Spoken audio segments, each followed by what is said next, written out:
parcours en tant que top manager. Alors, on a reçu quelques questions pour un petit peu, voilà, pas faciliter notre tâche, mais en tout cas structurer un petit peu notre témoignage. Donc, je vais essayer de parcourir ces 7 questions. Alors, peut-être d'abord, donc moi, j'ai commencé en tant que directrice générale de Stade Belge. Ça va, voilà, dans 2 semaines, ça va faire 1 an. Et avant ça, j'ai fait un parcours dans une autre institution publique, mais vraiment avec une expertise de scientifique. Donc voilà, j'ai fait l'économie, j'ai fait la démographie, et puis j'ai travaillé pendant 15 ans pour faire des analyses démographiques. Mais dans une institution qui fait des projections économiques, etc. Et donc pour soutenir l'aide à la décision. Et après, voilà, après 15 ans, petit à petit, ça est venu dans mon esprit que moi, qu'est-ce que je voulais en fait? Je voulais aller au-delà en fait des analyses et pouvoir faire en sorte que des analyses soient mieux exploitées, non seulement au niveau politique, mais aussi dans la société en général.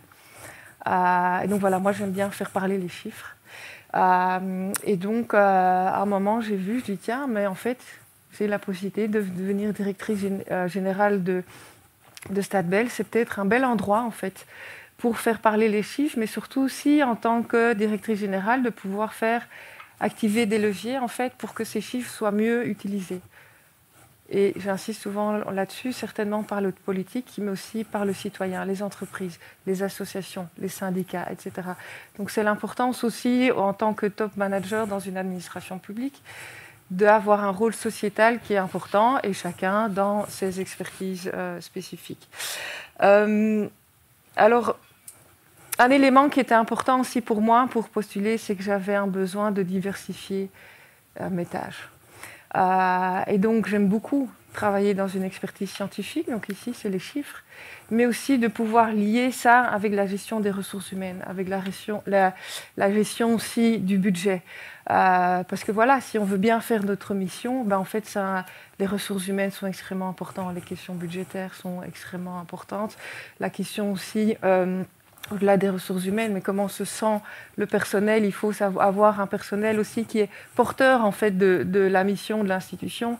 Et donc tout ça pour moi, c'était aussi voilà, être top manager, ça offre cette possibilité-là de rester dans une certaine expertise qu'on aime bien, chacun ses expertises spécifiques, mais de pouvoir combiner ça avec un ensemble, voilà, avec une diversité de thématiques qui est très riche pour moi, et c'est comme ça qu'on parvient à tirer le meilleur en fait de notre mission. Alors évidemment, ça a posé pas mal de défis.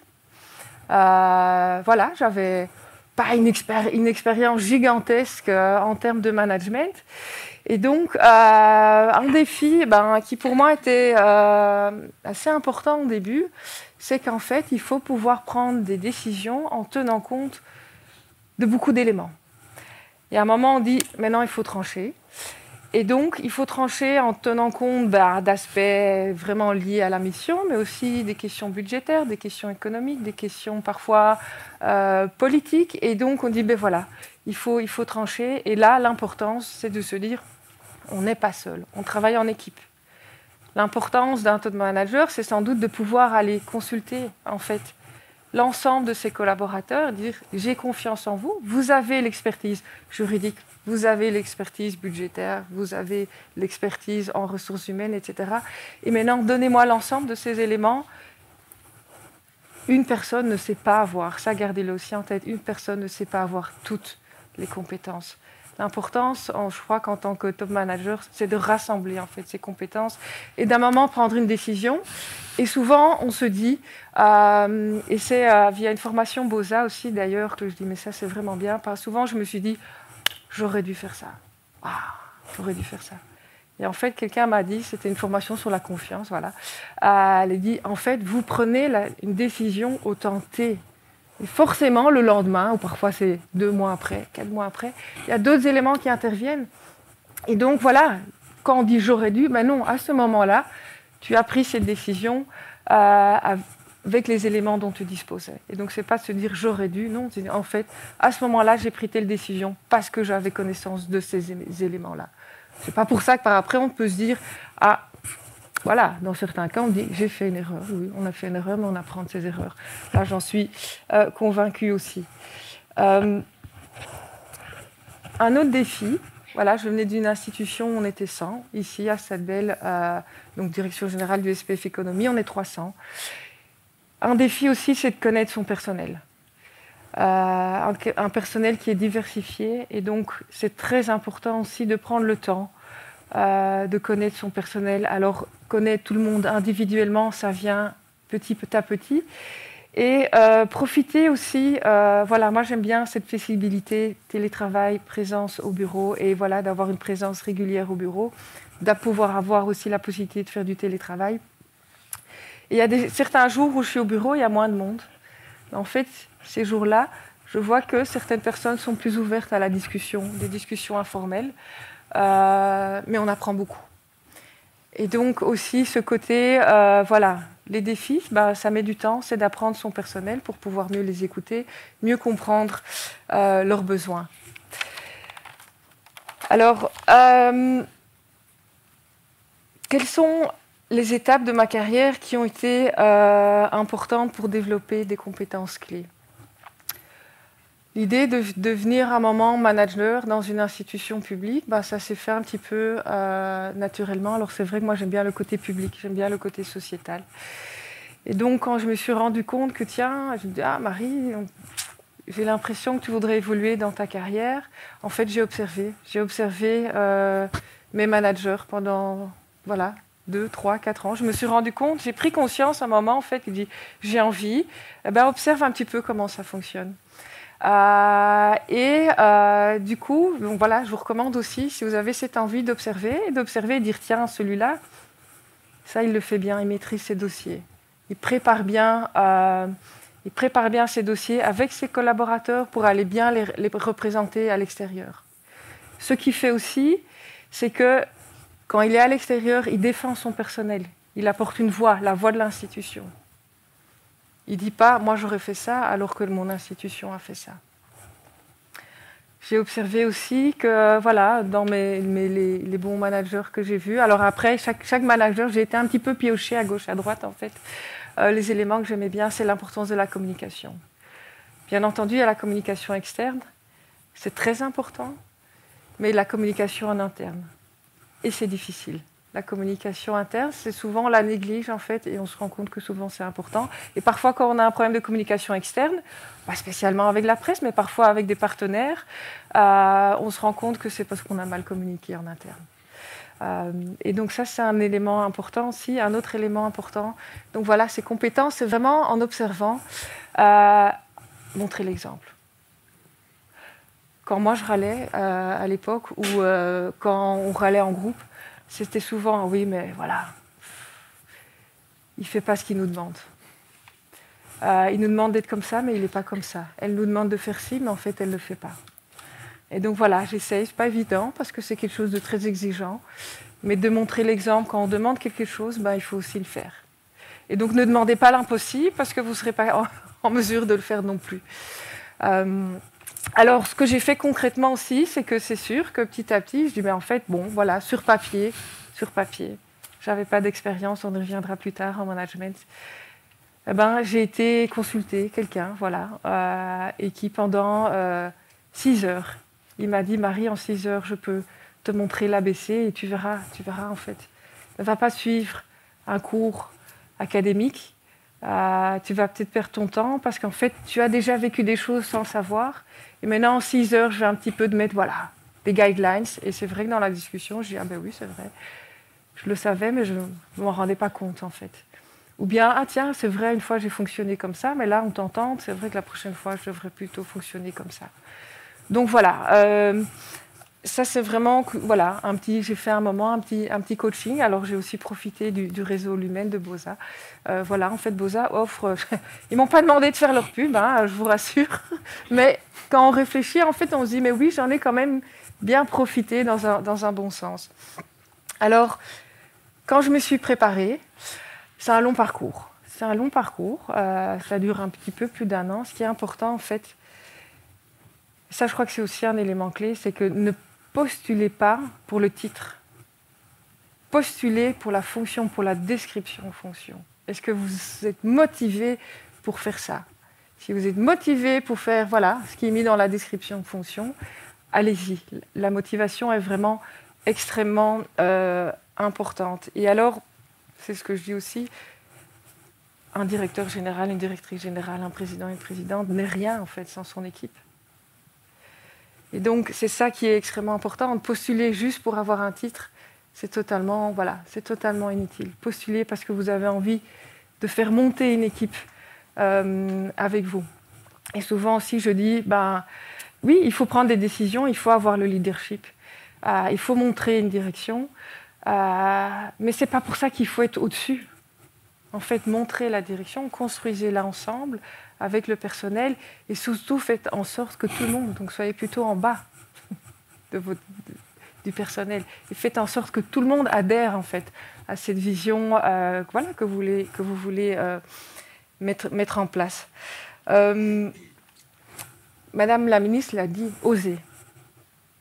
Osez. N'attendez pas ou ne faites pas un check. Ok, on me demande d'avoir voilà, X années d'expérience. Oui, il faut quand même avoir certains critères objectifs. Mais après, ne vous dites pas je ne postule pas parce que je ne peux pas cocher toutes les cases. Un élément important dans la préparation, c'est qu'au moment de l'entretien, il y a un ensemble de questions stars, hein, situation, tâche, action, réaction. C'est quelque chose que je n'avais jamais fait. Je me suis dit, c'est quoi star? Maintenant, je sais ce que c'est. Et je me suis dit, il va falloir s'y préparer. Mais en fait, quand vous savez pourquoi vous le faites, c'est extrêmement motivant. Et je me suis rendu compte en faisant ça, tiens, une question star typique, c'est qu'est-ce que vous avez fait? Est-ce que vous avez eu une difficulté à un moment dans votre carrière? Comment vous avez fait pour la surmonter?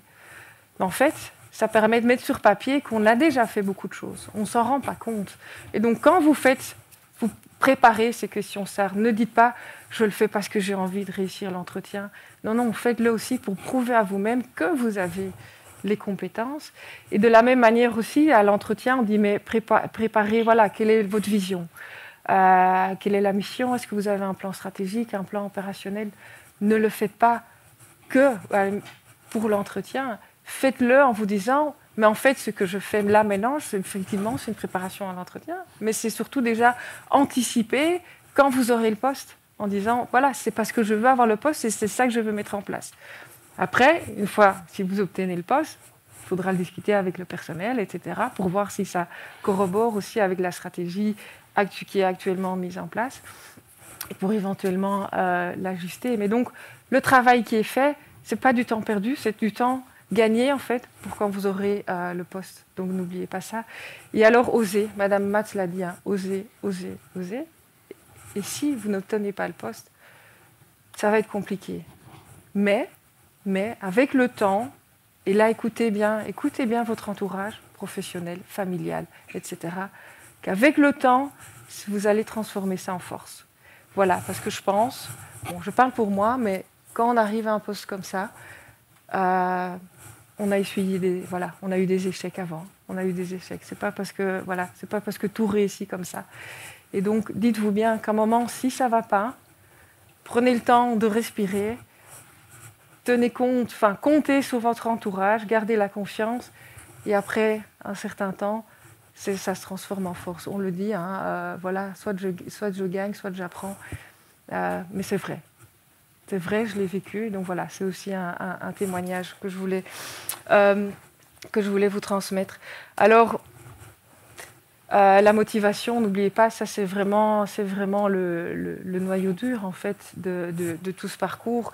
Finalement, c'est un petit peu je l'ai mis, hein, le boost qu'on a besoin de temps en temps parce que c'est un parcours, voilà, c'est un long parcours, ça peut parfois durer 1 an. Et donc un an, en plus de ça, on a sa vie professionnelle, sa vie familiale, etc. Et donc c'est quelque chose où si vous n'avez pas la motivation, c'est beaucoup plus compliqué. Et c'est aussi extrêmement important la motivation dans les dossiers difficiles. À un moment, quand il y a des dossiers qui sont parfois difficiles, humainement difficiles, scientifiquement difficiles, budgétairement difficiles, mais quand on sait pourquoi on le fait, on a à ce moment-là un regain d'énergie pour avancer. Il y avait aussi une question qui était intéressante. Parce que voilà, on a des parcours assez diversifiés. Alors moi, j'ai toujours travaillé dans l'administration public ou une institution publique. Et il y avait une question qui était liée au fait, tiens, si quelqu'un du secteur privé voudrait postuler, est-ce que ce serait intéressant? En fait, pour moi, tous les profils sont intéressants. L'importance de la diversité. Et surtout, travailler dans l'administration, c'est travailler avec un certain état d'esprit. Et ça, il faut que quand on s'y engage, on soit conscient. Et pour moi, cet état d'esprit, je simplifie, il me dit voilà, une entreprise privée va maximiser un profit financier. Et donc, parfois, il va devoir du coup sélectionner ses clients. Il va dire c'est cette niche-là qui m'intéresse. Dans une administration, ou quand on travaille pour le public, qu'est-ce qu'on doit faire? On doit maximiser en fait le bien-être de la société, de tout le monde. On peut mettre personne de côté. Alors, c'est là aussi un énorme défi. C'est qu'en même temps, on ne peut pas non plus faire en sorte que 100% de la population, du gouvernement, des entreprises soient contents. Non, ça c'est un petit peu un monde idéal.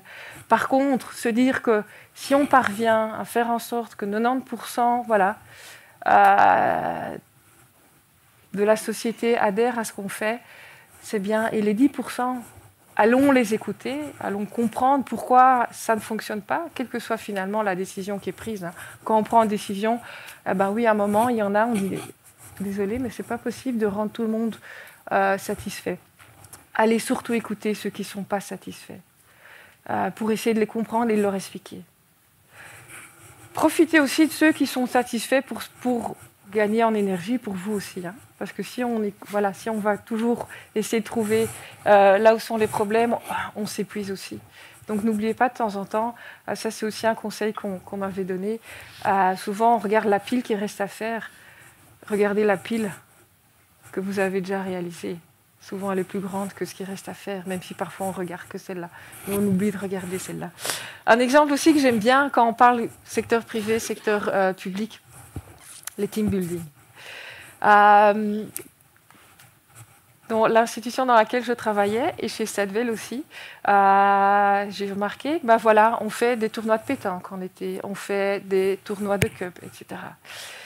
Et à un moment, on m'avait dit il ne faudrait pas qu'on le fasse au moment où il y a des journalistes qui viennent, parce que sinon, on risque d'avoir très vite dans la presse ou dans les réseaux sociaux une administration qui fait de la pétanque, du cup pendant ses heures de travail. C'est pas bien vu. Une entreprise privée,